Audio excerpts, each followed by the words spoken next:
why am I so short in this picture? Okay, that's not better. I started the whole video intro a minute ago and my head was like this low in the frame. And I'm like, oh my gosh, I looked like a tiny, tiny person and I didn't want to do that. Good morning, everyone. It is the Tuesday after Labor Day, Memorial Day. So, it's going to be a week where I have no idea what day it is. This has been like 3 weeks in a row where I have had no idea what day it is. So I've got a lot of books to talk about today. June is coming up on Sunday. We got so many great new releases I want to talk about. I also want to hit on a conversation or an experience I had with my daughter that really informed me about a whole lot of things about me and my role now. And if you're a grandparent or an older parent, you might be relating to this. And yeah, well, life is good. Let's talk about it.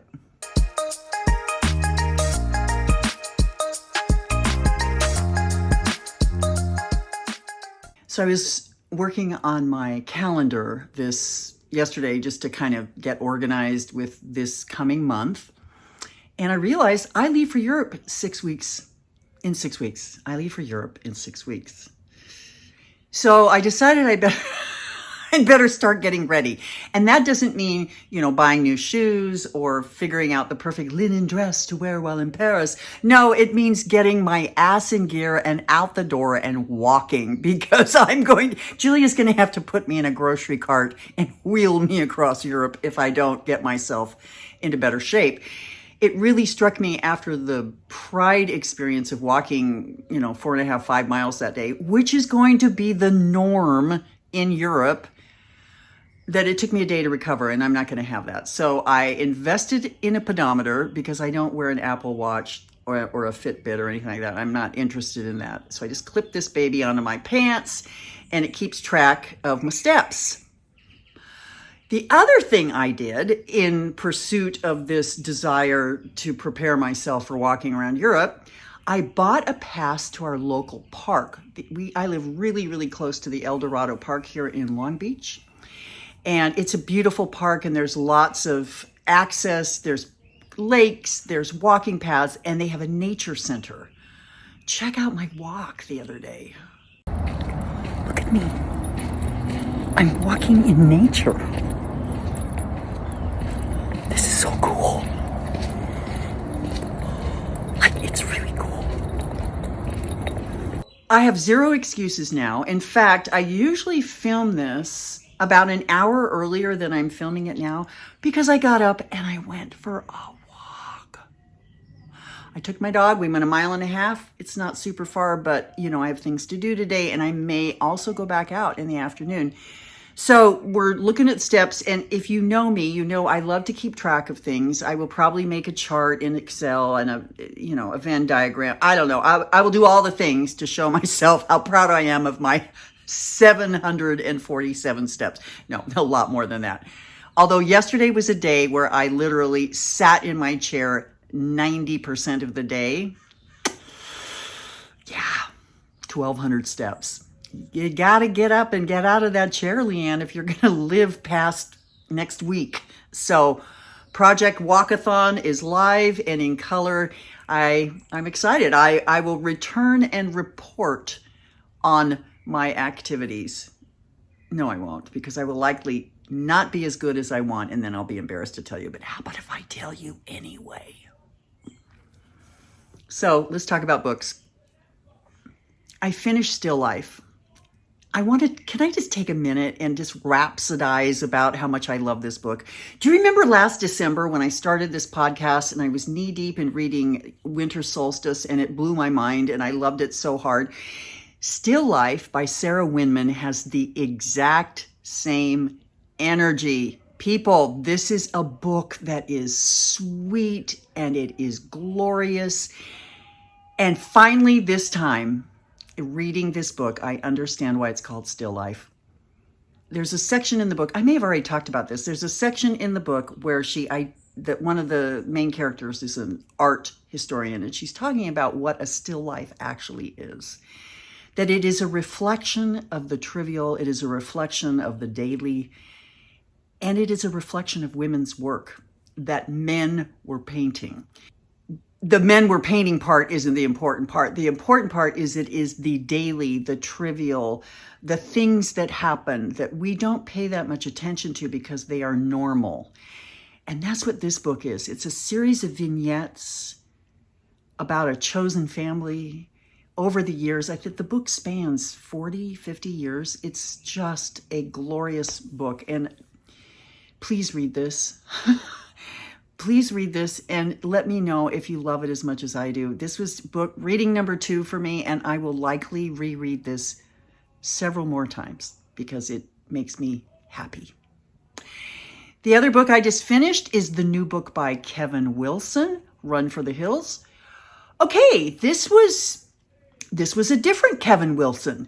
Remember, I've talked to you about Kevin Wilson and how he writes these bizarrely quirky storylines.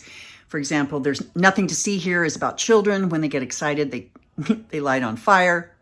Really fun. Takes the absurd, writes about family and life experiences. Well, Run for the Hills is not quite as absurd, but it is just as lovely. I really like this book. So as I believe I said last week, the premise is that there is a man who had 5 different families. We don't know this at the beginning. We just meet one of the girls, who is then approached by her half-brother that she knew nothing about.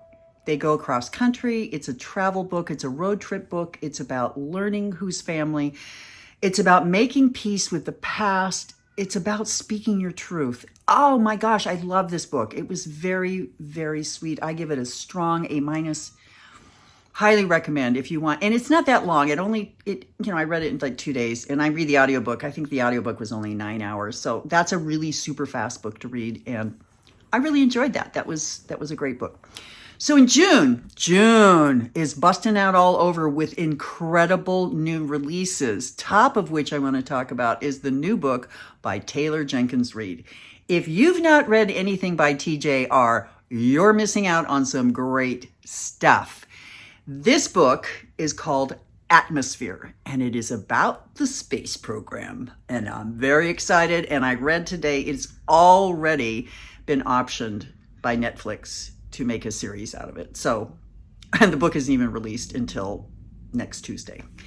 I will be reading that, and I will return and report. There's another book being released on June 3rd called Park Avenue. It's written by an author. I have not read her books because she normally writes romantasy and fantasy, and that's not a genre I particularly love. Renée, Ahdieh, and this is Park Avenue is being touted as Crazy Rich Asians meets Succession. And I don't know, that sounds really fun to me. So I will be reading that.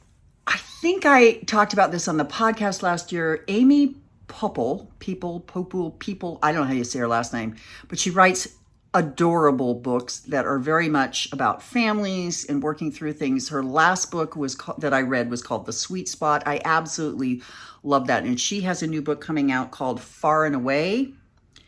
It's about a house swap gone wrong. Sounds great.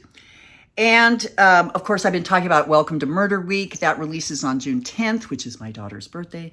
I'm really looking forward to that. That's gotten a lot of buzz, and everybody is very excited about that book.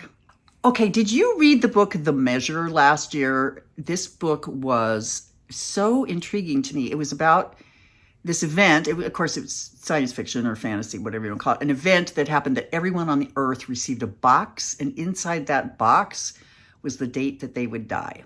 And everyone had the option to open the box or not open the box. And it's a fascinating look at that. I really enjoyed it. Well, she's got a new book coming out called The Poppy Fields. This one is about healing grief and ways that, the ways that people will go to heal grief. I will definitely be reading that. That sounds very interesting. And then I am in the middle of a series. Well, this book number 19 is going to be released this month by Laurie R. King. And Laurie R. King is this wonderful mystery crime writer who lives in Santa Cruz, California. And she's just amazing. And she's written this series called Mary Russell and Sherlock Holmes. So the first book is called The Beekeeper's Apprentice in this series. I believe that's correct. We see young Mary Russell walking across the countryside in Somerset where she meets this man who is significant. He's in his 60s. Anyway, they begin a friendship. This is Sherlock Holmes, of course. He realizes that she has a brain that is just as clever as his. They start working together and they realize it's such a great premise. They realize they love each other. They're not in love with each other, but they love each other. And it is not entirely according to propriety for a single woman to be waltzing around. So they get married. They get married. But of course, it's a very much not a traditional marriage at that time. So here we are 19 books later. And to be fair, the books mostly focus on Mary Russell, and she's a delightful character. I really enjoy her and her escapades with Sherlock Holmes and how sometimes she outsmarts him, sometimes he outsmarts her. They're just really adorable. So Knave of Diamonds comes out this next month, and I've already pre-ordered it. I cannot wait to read it. Laurie, our king. If you need a mystery series that is not too, it's cozy, it's sharp, it's clever, pick up these books by Laurie R. King. I think you'll really enjoy them. I know that, when did I start reading them? Maybe 5-6 years ago. And I've just enjoyed peppering them in with various other things that I've read. Very fun. Those are some of the books in June I'm looking for. If I hear about more, I will share them with you.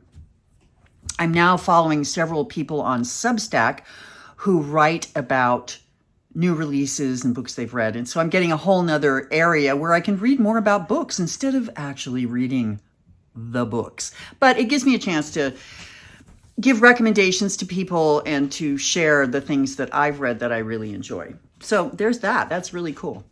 Knitting. Should we talk about my knitting? Oh, these are the Bestie socks. I'll show them to you because they're not very well wrapped and I might as well unwrap them. Sorry, Linda. You're going to see this before you see your socks because I'm going to the post office today. So here are Linda's blue cable socks. This is a Summer Lee pattern, Cider House socks. And this is such a fun pattern. Like I said, this is the second time I've knit them. I will likely knit this pattern again. I really love them. And those are for Linda Lou. And remember I showed you that yarn last week? And I was like, oh my gosh, I can't wait to start knitting it. I finished one of the socks. So, ta-da! This is the sock. It's not blocked. It's kind of funky looking, but this is Summer Lee's pattern called Mermaid Avenue. Third time I've knit this. It is super, super fun to knit. Anyway, the other sock will be finished probably tomorrow.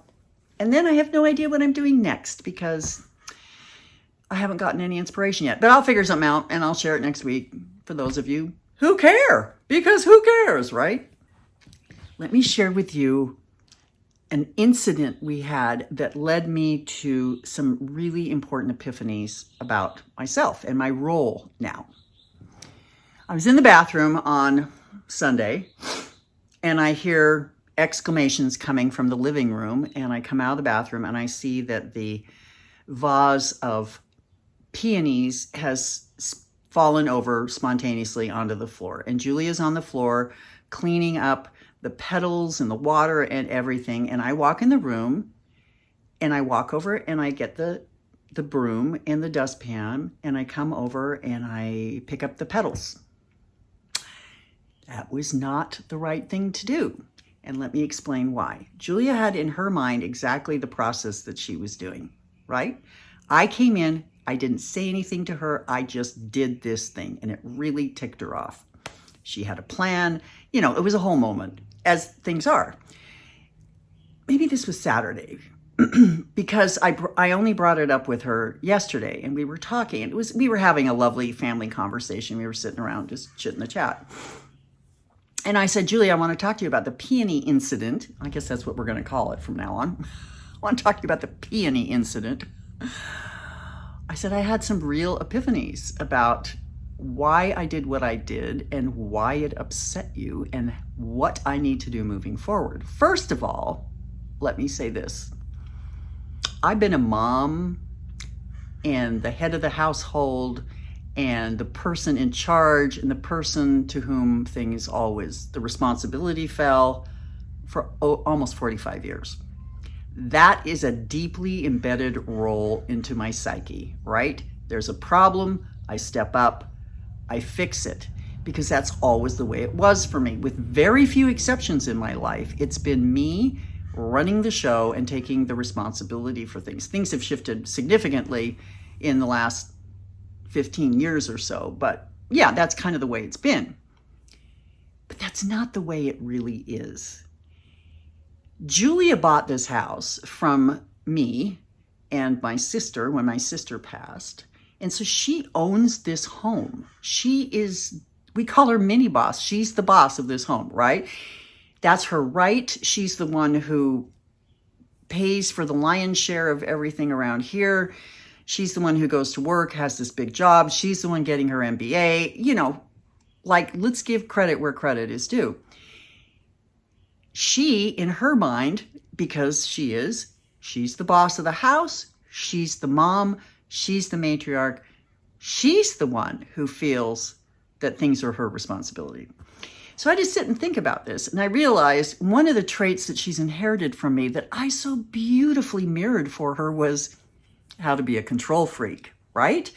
And I was in my control mode. I mean, I wasn't consciously thinking I'm going to control this situation. It was like, oh, there are flowers on the floor. There are petals that need to be picked up. Let me get rid of the petals so they can deal with the water. That's what I was thinking. No, that was not what Julia was thinking. And the problem was that I hadn't communicated. Anyway, the whole thing. But the bottom line is, this is about a lesson for me.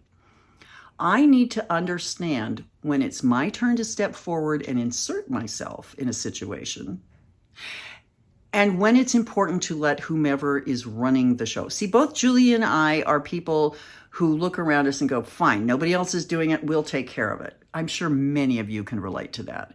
And she, at work, much as the way it was when I was working in corporate, if there's something that needs to be done that nobody else wants to do, it runs to her because they know they can count on her to do it. Same with me. So these are deeply embedded patterns. And it's always so interesting to me when one of these patterns comes up and slaps me in the face and says, hey, Leanne, maybe you need to take a look at this and shift the way you come into a room. And we had a great conversation. Sam assisted in this. He threw in his observations of both of us. We all had a wonderful experience and everything's fine. I just wanted to share this with you because I think when a woman becomes a grandmother, she doesn't stop being a mom, right? I'm sure that's the same with grandpas and dads, but it's just, I got to get my role dialed in, right? I was a blessed child in that my mom worked full-time out of the house. My dad worked full-time out of the house, and I had grandparents that took care of me. We were so lucky. There was very few times we had to use childcare, although I do remember the days of Mrs. Ross, and I'm still dealing with that trauma. She was a nasty woman and made us watch Lawrence Welk.